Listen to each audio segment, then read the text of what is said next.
Assalamualaikum warahmatullahi wabarakatuh. Alhamdulillahirabbil alamin. Wa bihi nasta'in ala umuri dunya waddin. Asyhadu an la ilaha illallah wahdahu la syarika lah. Wa asyhadu anna Muhammadan 'abduhu wa rasuluhul karim. Allahumma salli wa sallim ala nabiyyina wa sayyidina Muhammadin wa ala alihi wa ashabihi ajma'in. Amma ba'd. Rabbi shrah li sadri wa yassir li amri wahlul 'uqdatam min lisani yafqahu qawli. Segala puji bagi Allah, kemudian salawat dan salam kepada Rasulullah, kepada keluarga dan seluruh sahabat-sahabatnya. Bapak Ibu jamaah salat maghrib dan isya yang Allah muliakan, insyaAllah kita sambung pelajaran kita. Kita masih berbicara, membahas tentang adab-adab di hari Jumat. Di pertemuan kita yang lalu, kita sudah membahas di antara adab bagi mereka yang menghadiri Jumat, yaitu diam dan memperhatikan khutbahnya khatib.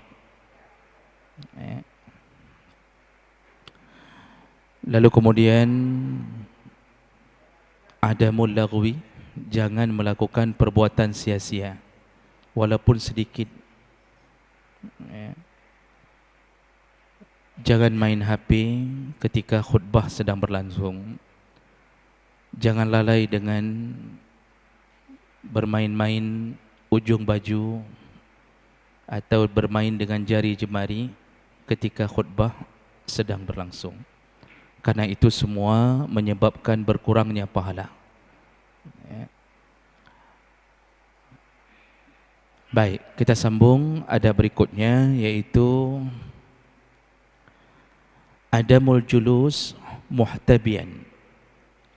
Di antara adab kepada mereka yang menghadiri Jumat, yaitu janganlah duduk dalam keadaan muhtabian atau ihtiba.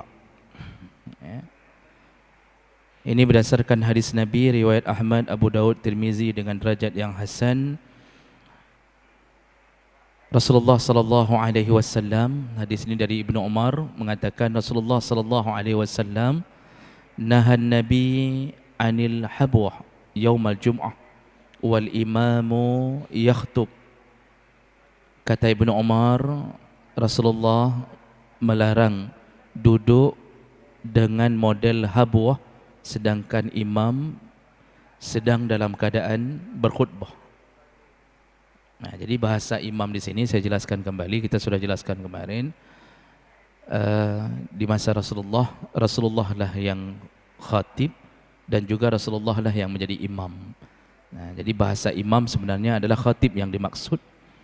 Jadi ketika datang di hari Jumat, dilarang untuk duduk dalam keadaan habwah, terutama ketika khatib sedang berkhutbah.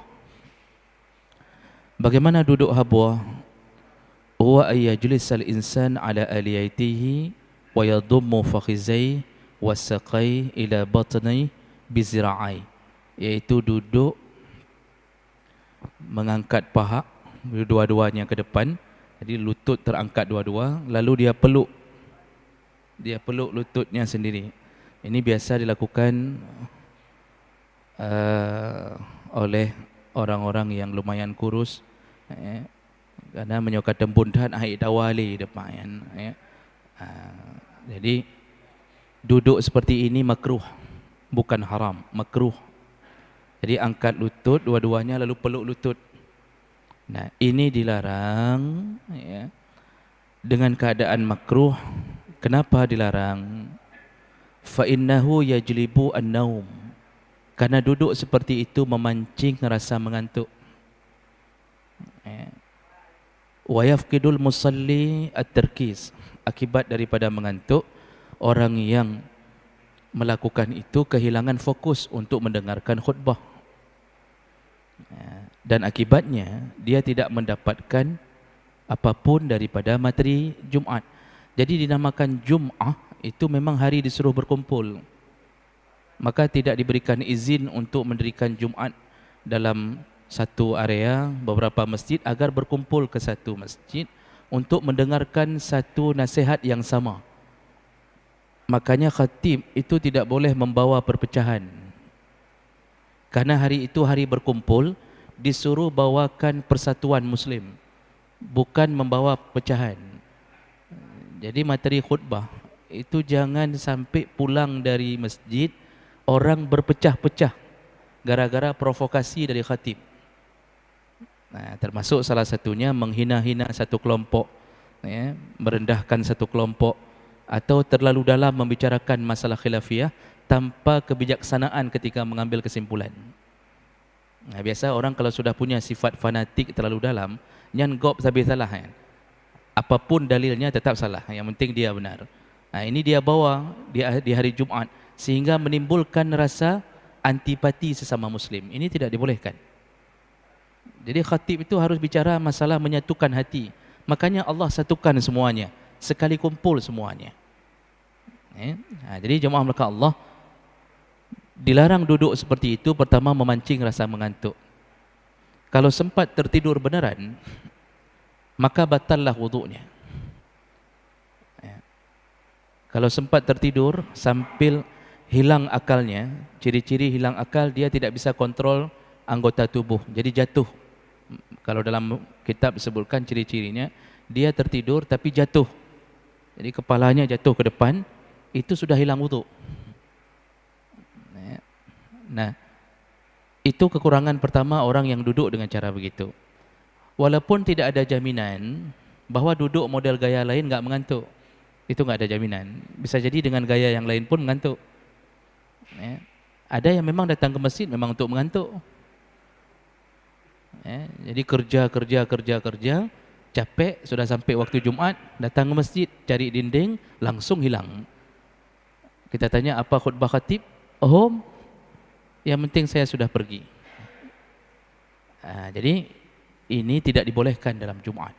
Karena Jumat intinya mendengarkan khutbah agar kita bertambah ilmu, bertambah bersatunya hati. Kemudian kekurangan yang kedua, orang yang model duduk begitu, waqad yuaddi ila inkishaf auratih, itu bisa menyebabkan terbukanya aurat. Terutama yang pakai kain sarung, pakai jubah, itu kadang-kadang lupa kontrol, terlalu tinggi. Jadi waktu dia angkat lutut, tidak sadar jubahnya terangkat, maka kiamatlah dunia. Jadi roh panjang tak gebut, orang mau negur segan, enggak ditegur, rasanya seperti ada yang enggak pas begitu ya Pak. Jadi orang hanya doa begot. Makanya tidak baik duduk dengan cara begitu. Adakah duduk yang sunnah? Tidak ditentukan duduk bagaimana. Yang penting jaga jangan duduk yang makruh model begitu. Baik, itu model duduk yang harus disuruh jaga. Berikutnya, adab berikutnya adalah tahawwal al-ma'mum an makanihi iza na'isa fihi asna al-khutbah. Kalau makmum merasa akan mengantuk, maka disunnahkan untuk berpindah dari tempat duduknya, pindah ke tempat duduk lain.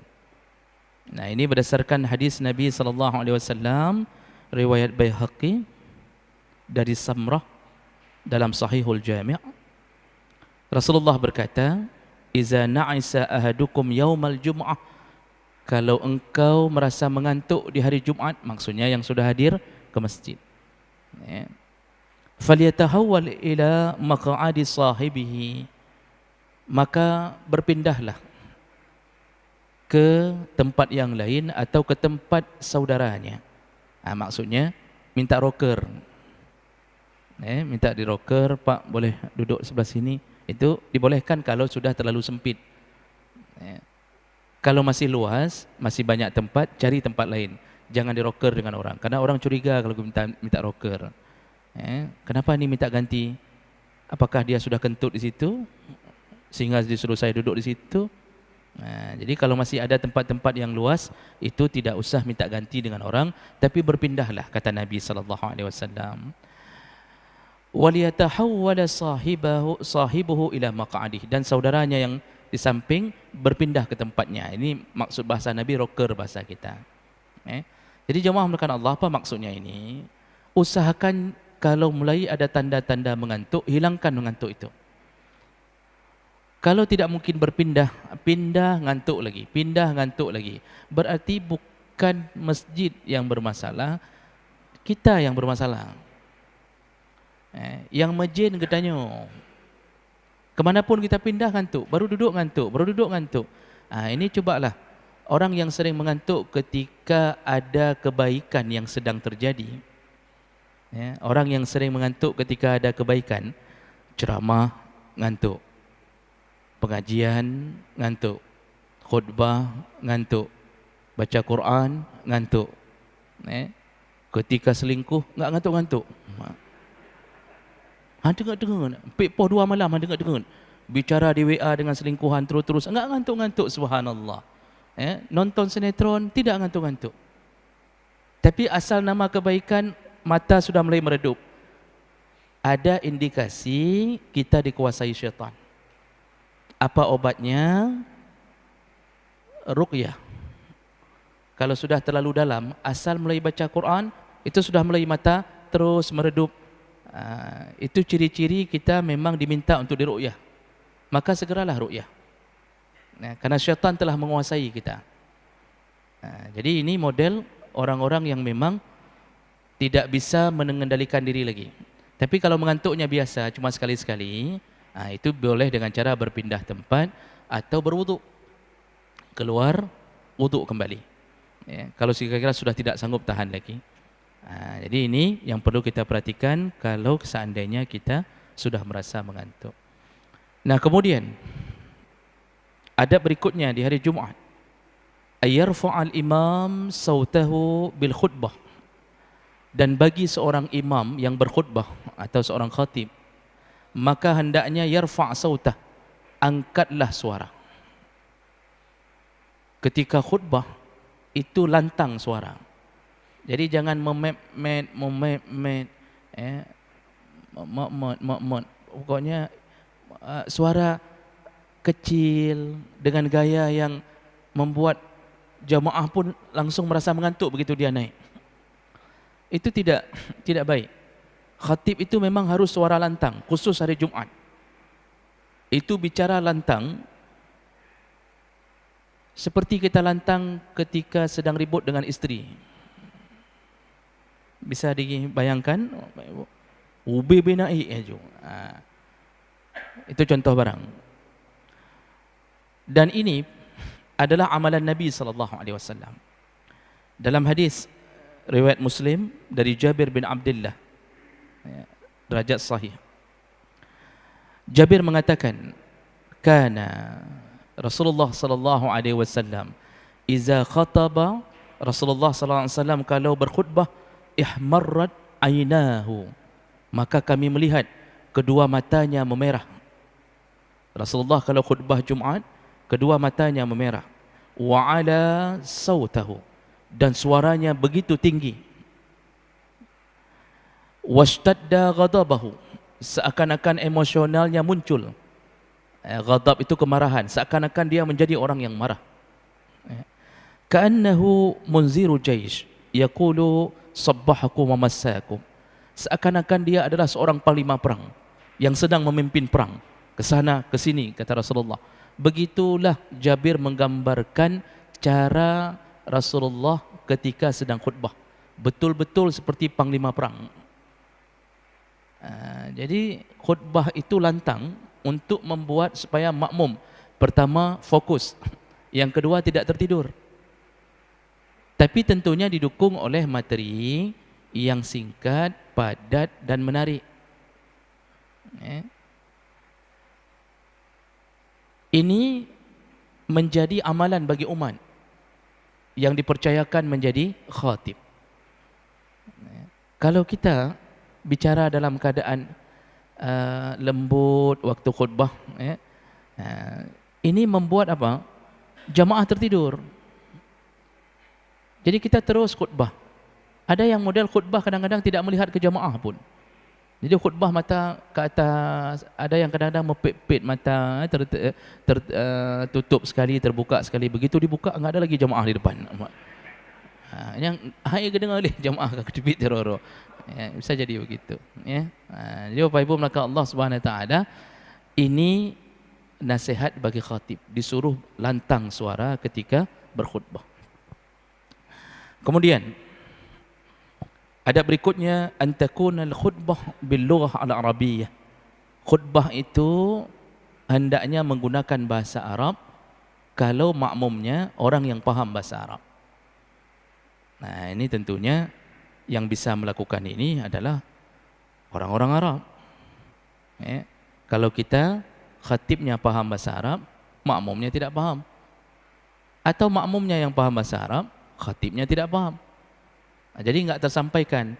Kalau tidak bisa menggunakan bahasa Arab, maka dibolehkan bagi orang ajam untuk berkhutbah dengan bahasa masing-masing. Karena inti daripada khutbah adalah menyampaikan wasiat, nasihat yang bisa diambil pelajaran. Saya pernah bertemu Pak dengan salah satu kelompok LDII yang sudah divonis sesat oleh MUI berkali-kali. Dulu namanya Jamaah Islamiyah. Divonis sesat, kemudian berganti nama dengan Lemkari. Divonis sesat lagi, hari ini berganti nama dengan LDII. Yang kalau Bapak pernah dengar yang model, kalau bukan kelompok mereka datang ke masjid mereka, itu kita ditandai di mana berdiri, lalu ketika kita pulang disamak tempat kita berdiri.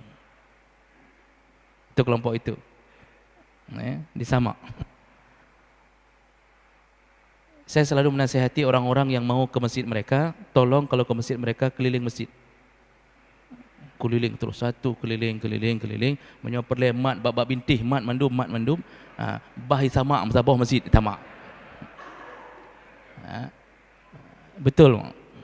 Dan saya pernah bertemu dengan beberapa kali kelompok mereka. Nah, mereka ternyata, ini yang saya ketemu, wallahu alam mungkin enggak dipraktekkan ke semua cabang-cabangnya. Ini yang saya ketemu saja, pengalaman pribadi. Mereka mengundang saya untuk datang ke masjid mereka untuk mendengarkan khutbah. Dan saya tidak mau datang. Kenapa? Ternyata mereka khutbah, karena saya tahu mereka khutbah dengan bahasa Arab. Dari A sampai Z khutbah dengan bahasa Arab. Saya tanya, itu kalau khutbah dengan bahasa Arab, makmumnya paham semua? Ya enggak ada yang paham lah Ustaz, kata dia. Kalau enggak ada yang paham, ngapain khutbah? Tapi Nabi khutbah bahasa Arab. Saya bilang, betul Nabi khutbah bahasa Arab. Karena Nabi memberikan khutbahnya kepada orang-orang yang faham bahasanya. Ini kita khutbah bahasa Arab. Makmum tertaha ganta, tidak tahu apa yang mau, apa isinya. Maka yang patut dijaga, rukun harus dengan bahasa Arab. Rukun-rukun al-khutbah itu harus dengan bahasa Arab. Enggak bisa diganti dengan bahasa lain. Tapi wasiat, isi wasiat, itu boleh dengan menggunakan bahasa ajam untuk menyampaikan maksud kebaikan dari Rasulullah atau dari Allah Subhanahu Wa Taala. Baik, berikutnya sedikit lagi baru kita bertanya jawab. Berikutnya yaitu al-iktsar min qiraati surati Qaf 'ala al-mimbar. Nah, ini perbuatan khusus Nabi. Nabi dulu kalau khutbah, beliau sering sekali membawa isi surat Qaf.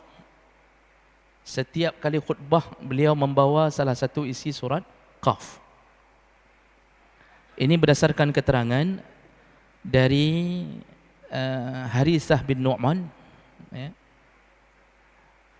beliau berkata, ma hafidtu surat Qaf illa min fi Rasulillah sallallahu alaihi wasallam yaktubu biha kulla Jum'ah. Keterangan dari sahabat, ini hadis riwayat Muslim dengan derajat yang sahih. Aku sampai menghafal surat Qaf ketika aku selalu mendengarkan surat itu dibaca oleh Rasulullah setiap beliau berkhutbah di hari Jumaat. Jadi beliau itu selalu memakai surat Qaf. Kenapa dengan surat Qaf? Surat Qaf itu membicarakan tentang dahsyatnya hari kiamat, dahsyatnya neraka Allah. Cuma kalau kita nggak paham, nggak ada dahsyat-dahsyat itu. Walaupun dibaca berulang-ulang, pat diduk dahsyat jihad, nak mafhum. Kita karena tidak faham maksudnya, maka kita tidak merasa dahsyat. Jadi kenapa dibicarakan masalah kiamat, tentang neraka? Karena kiamat terjadi di hari Jumaat. Itu pasti, tidak akan pernah Rasulullah berbohong masalah itu. Kiamat pasti datang di hari Jumaat. Kalau bukan tengah malam, ketika manusia lalai dengan tidurnya, datang di waktu jam-jam duha. Ketika manusia lalai dengan kerjanya. Dan yang bisa melihat huru-hara kiamat, yaitu sejelek-jeleknya manusia, kata Rasulullah. Jadi yang dibiarkan melihat kiamat, itu manusia terburuk di sisi Allah. Jadi yang baik-baik, yang soleh-soleh dimatikan semua. Dimatikan. Tinggallah ahli maksiat. Maka mereka dinampakkan Allah huru-hara kiamat. Untuk apa? Menjadi azab pemanasan. Jadi menjadi azab pemanasan, melihat matahari digulung, melihat tiba-tiba bintang, melihat bintang berjatuhan, wa idzan nujumun kadarat, wa idzal jibalu suyirat, melihat gunung-gunung menjadi debu berterbangan. Kita baru naik air pasang saja, gabuk sampai mengucap la ilaha illallah. Bagi orang yang tidak pernah mengucap pun mengucap. Itu baru air pasang. Gempa 5 menit, ITB yang sedang keluar pun lari. Yang belum keluar. Itu baru gempa 5 menit. Makanya takutlah dengan Allah. Karena kita akan berpindah zaman, mempertanggungjawabkan semuanya. Maka Bapak Ibu maka Allah, surat Qaf menjadi peringatan dibaca oleh Nabi. Yang terakhir untuk malam ini, sebelum diingatkan, saya ingatkan diri duluan, yaitu adabnya taksir al-khutbah. Bagi khatib, adabnya adalah memperpendek khutbah. Disuruh pendekkan khutbah, bukan disuruh panjangkan khutbah. Rasulullah sallallahu alaihi wasallam menyebutkan dalam hadis riwayat Muslim dari Ammar bin Yasir, Rasulullah berkata, inna tula salatir rajul wa qasru khutbatihi mi'natu min fiqhihi fa'atilus salah wa aqsirul khutbah. Kata Rasulullah, di antara ciri-ciri berilmunya seseorang, di antara ciri-ciri seseorang itu betul-betul faqih, betul-betul ahli fikih. Faqih di sini bukan fikih yang dimaksud ilmu taharah, tapi maksud faqaha itu artinya faham. Jadi maksudnya Rasulullah mengatakan di antara tingginya tingkat pemahaman seseorang, di antara tanda-tanda tingginya ilmu seseorang, yaitu dia di hari Jumaat dia memperpanjang salatnya dan dia memperpendek khutbahnya. Lalu Rasulullah mengatakan, fa'atilus salah, panjangkanlah salat, wa aqsiru al-khutbah, pendekkanlah khutbah. Ini yang selama ini terjadi. Kadang-kadang orang membalikkan keadaan ini. Khutbah mencapai 45 menit. Itu isi tausiahnya saja. Kedai-kedai kena tutup dengan rukun segala macam, sampai mencapai 50 menit. Jamaah sudah tiktun. Tiktun bahasa Indonesia apa? Apa tiktun bahasa Indonesia? Sudah resah. Ya betul. Terima kasih banyak. Sudah resah. Ya. Ada yang sudah batuk-batuk sendiri. Di ujung sana batuk. Ada yang sudah lihat jam tangan tapi diangkat tangan tinggi-tinggi, Pak. Ada yang sudah tidak nyaman lagi, kena terbit golom semayang, kiban caranya. Makanya khatib yang berilmu adalah khatib yang tahu tentang bagaimana suruhan Rasulullah. Disuruh pendekkan khutbah. Khutbah itu cukup 15-20 menit sudah cukup. Jangan buat gelisah karena orang tidak bisa khusyuk. Selain daripada itu, orang punya urusan masing-masing. Ada yang harus masuk kantor jam 2. Jam 2 kurang 10 belum selesai khutbah. Apa enggak bisa kurang 100 ribu kalau kurang fingerprint di sana, Pak. Ada orang tidak nangkap lagi isi khutbah. Apa ini? Karena kalau sudah lebih 15-20 menit, orang sudah enggak nangkap lagi. Makanya bukan hebat urang panjang khutbah. Jangan pikir kok mantap ke khutbah. Si jam kata dia. Cukup mantap. Bukan mantap, Pak. Bukan mantap. Rasulullah tidak pernah suruh itu. Rasulullah suruh pendekkan, ringkaskan. Makanya bagus pengurus masjid itu tulis di meja khatib, tulis khutbah cukup 15-20 menit. Kalau lebih, anda terakhir kami panggil hari ini. Begitu tulis. Ya. Itu insya-Allah dia tidak berani melawan itu 15-20 menit kata. Kira-kira menahanlah cerita aja. Ya. Ini kebiasaan, Pak. Bapak bisa rasakan sendiri kalau khutbah terlalu panjang, mau keluar nggak bisa keluar. Nggak tahu mau buat kayak mana lagi. Fokus sudah nggak bisa fokus lagi. Sehingga orang kehilangan segala-gala. Ada yang sudah ngupat, ada yang sudah caci maki dalam hati. Beginilah efek daripada khutbah panjang. Intinya apa? Perpanjanglah solat. Makanya hari Jumat itu ada bacaan-bacaan yang memang disunnahkan Nabi SAW. Ya. Baik, itu diantara yang diajarkan melalui hadis-hadis Nabi SAW. Saya berhenti dulu. Silakan kalau ada hal. Baik.